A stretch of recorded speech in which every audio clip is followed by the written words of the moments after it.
Lulu hung up the phone with a deadpan expression as she looked at Charles and said, I know you're very famous in New York since my old classmate has also heard your name. However, you better not think you can get away easily after offending me today. Lulu no longer spoke as she folded her arms, leaned on the sofa, and watched them indifferently. She was somewhat worried upon seeing their strength. She did not know when Tom would arrive or whether he could face them. Cultivators should be very powerful, right? Lulu pondered inside. One man turned toward Charles and waved as he spoke with a light laugh. Charles, you seem to have gone from Chadworth Island so long, even the people have already forgotten your name. Wasn't your family very powerful? This club does not give any respect to your father. Such a sarcastic remark made Charles's complexion turn crimson. He looked at Lulu and Hannah with an unsightly look. After this matter ended, he secretly decided to make these two girls pay the price. Moments later, Tom appeared outside the private box. When he entered the room, his brow wrinkled upon seeing the security personnel knocked down everywhere. With an ice-cold expression, he looked at Lulu and said, Are you all right? Lulu's eyes brightened up as she suddenly jumped up from the sofa. She pointed at the burly youth and three others and said, I'm fine, but those thugs are very arrogant. With cold eyes, Tom could tell Lulu had come out to drink tonight. And it was obviously because he occupied her villa, but her red forehead told the truth, that she had been shoved. Who pushed her? One man approached Tom with a contemptuous look, speaking to him mockingly. Who the hell are you, playing hero and coming alone? Tom shoved the man's chest with lightning speed. He didn't look as strong or as sturdy as Charles, so his body flew onto the coffee table, smashing the glass. Who else? Come at me or get the hell out! Tom's voice was extremely angry but carried a cold tone. Charles's complexion changed. Tom's shove was so quick that they couldn't see it clearly even though they were staring at him. An expert, they nodded at each other. Since they had fought countless fights together, they moved forward 2 steps at the same time to face Tom, saying, I'm the one who pushed her. Why don't you mind your own business? Tom did not reply, nor did he ask about their identities. He strode forward with strange footwork and bolted several feet instantly as he appeared in front of them. He gripped his fists, kicked, and sent both of them flying. A tall youth retreated as Tom went after him as well. He retreated to the wall. His complexion shifted to a painful grimace. Tom followed and used his leg to pin him. Hannah, who had run toward Lulu's side, held Lulu's arm. Her eyes were filled with blazing fire as she looked dumbfoundedly at Tom, who beat every one of his opponents. So handsome and cool. He's the best of the best. It's not good. I like him. Lulu, you must not compete with me. I've fallen in love with him. Lulu looked at the miserable burly youth and the others with a dumbfounded expression. She then looked at Tom, who moved like a light cloud blown by the wind, and then sat on the sofa. Yes, he was cool and handsome. Her heart was throbbing. At this very moment, Tom in her eyes was like a knight in shining gold armor, a hero who rode in on colorful clouds and descended to save a damsel. Not a word Hannah said entered her ears. Leonard, originally restless and anxious, also did not expect such a scene to unfold in front of him. It was hoping the Baxter family would send one of their people to rescue Lulu, as per her plea. But this unknown youngster unexpectedly cleaned up the 3 youths with such formidable martial arts by himself. He's strong. Deep in his heart, he shouted his admiration. All the security personnel employed by the Regent Amusement Clubhouse were experts who had undergone training. If they were just street thugs or local hoodlums, they would be able to deal with them quickly. But those 3 youths could knock down more than 10 security personnel. Tom grabbed a beer bottle, opened the cap, and sipped it. He looked at Lulu and said, I've packed them up. Are you satisfied now? You can beat them to your heart's content if you're satisfied. Remember, you better not kill them. I'm nobody, neither have influence nor power, so killing them would be troublesome. Of course, since your family's powerful, you might be able to kill them and not face the consequences. Lulu gulped. Her dull eyes turned sober and calmed down. She then looked at the youths who tried to crawl and get up, but fell repeatedly. Then she grabbed a bottle and turned around toward Charles, whose face had turned deathly white, like a piece of paper. She said, You said Russell Wilson is your father, didn't you? Is your family the Bright Radiance group, causing you to be arrogant and unable to see those above you? You even dared to hook up with these thugs. The private box's door was shut after Tom entered, and now somebody kicked the door open from the outside as a 30-year-old man rushed into the private box, followed by 4 men. Lulu, are you all right? When James Baxter rushed into the private box, he saw Lulu threatening the thugs. The words he was about to shout were blocked inside his throat. Lulu replied with a laugh, James, I'm fine. Looking at the scene inside the private box, James then spoke with a shrinking voice. What the hell happened? You texted me that somebody confronted you. Who was it? Lulu pointed to Charles and angrily replied, It's him. He even shouted to make me accompany him for a night. He harassed me with a lot of profane words and insults. James strode forward. He wanted to wake up the 4 of them and teach them a lesson. However, upon seeing their miserable state, his mouth twitched a few times and he decided not to act. It was unimaginable for him to think of who did this to these men. Knowing that James was Lulu's older brother, Tom put down the bottle in hand and immediately spoke lightly. Lulu, since your family has come, I'll go back. I've spent most of the night only complying with your call. If it were not for you, I would have rested already. Lulu quickly blocked Tom. Her attitude was completely different as she smiled and gracefully said, Have you finished your important matter? Can I go back with you? You can see that I've been beaten, so I need to take some medication. Tom nodded and said, Fine, you can go with me.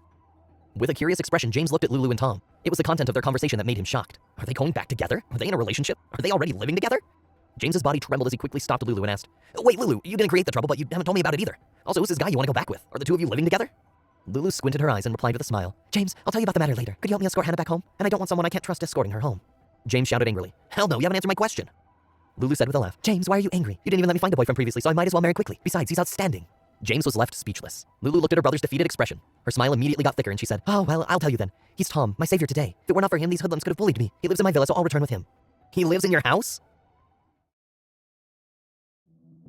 The anger on James's face disappeared and was replaced by surprise. He was perfectly aware of his sister's judgment and her standard was unusually high.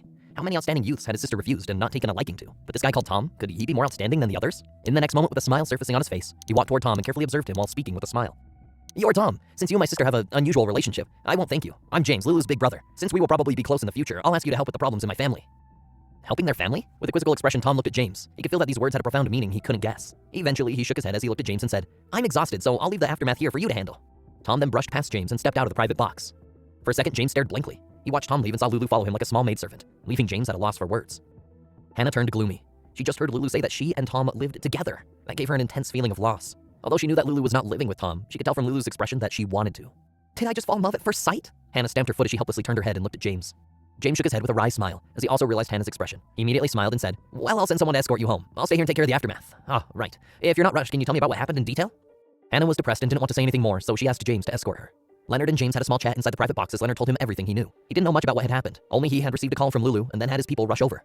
"What did you say? You brought more than 10 security personnel who were knocked down? Did Tom knock those guys down alone? Are you joking with me?" James looked at Leonard in disbelief as he exclaimed out loud. Leonard said, "Mr. Baxter, do you think I would be joking with you? There are a lot of people here, so ask any of them. Mr. Stevens is powerful. I've never seen such a powerful expert like him." James gulped down his saliva.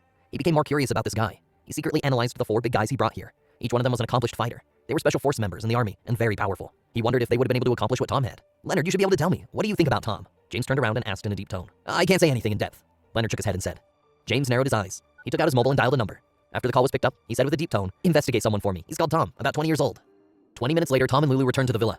Lulu's attitude toward Tom had changed, and her tone had become particularly cordial. Tom accepted such a change since he and everyone else disliked being mistreated. Since the servants had all been sent home and Natalie and her daughters had also slept, the entire villa was empty and quiet. Since he just went out and his body was dirty with blood and smelled like liquor, he asked where the bathroom was and then went out to take a bath. "Ah, I don't have any clean clothes." Only after finishing his shower did Tom realize he did not carry any extra clothes. Tom thought Lulu was upstairs resting, so he only put on his boxers and left the bathroom while holding his dirty clothes. "You done showering?" Lulu was folding her arms as she stood at the corner of the corridor. A faint smile hung on her beautiful face upon seeing that Tom was out. Tom was stunned. He was nearly naked, but Lulu unexpectedly looked at him up and down. Subconsciously, he covered his lower body with his dirty clothes. Is there a problem?" Seeing such an awkward Tom, Lulu suddenly was struck with great interest and said with a ruminating expression, "It's just a little thing. No matter how I look at you, you're very thin, and I didn't expect that. But your streamlined and trained muscles are really attractive. No wonder those guys were beaten so miserably by you. You don't have a bit of shyness or shame at seeing a guy not wearing any proper clothes. Do you know that men and women have some boundaries about this? Since it's only a small problem, bother me no longer and take your time to rest." Lulu said, "But I'm afraid of the pain." With a confused expression, Tom replied, "Just go to sleep, will you? What relationship could be between your pain and your fear?" Lulu said, "That bastard kicked me so hard that the areas he kicked are very painful now. Although my family has the medicine to treat bruises and such, I feel no effect even though I've used and spread the medicine on the wounds. You're a highly skilled doctor. Can you help me relieve the pain?" With that said, she pitifully pointed to her waist and back. "She is really troublesome," Tom whispered to himself as he replied with a calm expression. "Fine, to make you leave tonight, I will help you with a deep tissue massage. Let's go to your room." "Massage? In my room?" Lulu's beautiful face flushed crimson to the ears as she involuntarily thought of the aftermath of the single man and woman staying together in one room. "Will the chastity I've been preserving for over 20 years be handed over today?" But the second this thought emerged, she immediately vetoed it. She admitted that Tom attracted her a bit, but had yet to reach the be faithful till death do us part stage. She could only give her chaste body to her most beloved husband in the future, and it must not be surrendered so easily. After having thought of it up to this point, she secretly suppressed her swaying heart and said, "You want to go to my bedroom?"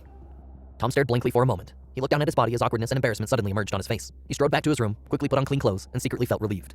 It was an undeniable truth that Lulu was beautiful. Even heroes had a weakness in front of the charms of beautiful women. He did have a habit of admiring beauties, and he would most likely not refuse if a stunning beauty seduced him. However, since he was a cultivator, he liked to let nature take its course, and did not want to be controlled by his innermost feelings or lust. "This is your bedroom?" The moment Tom followed Lulu and entered her bedroom, Tom asked in disbelief. Lulu replied with a shallow smile. "What? Is there a problem?"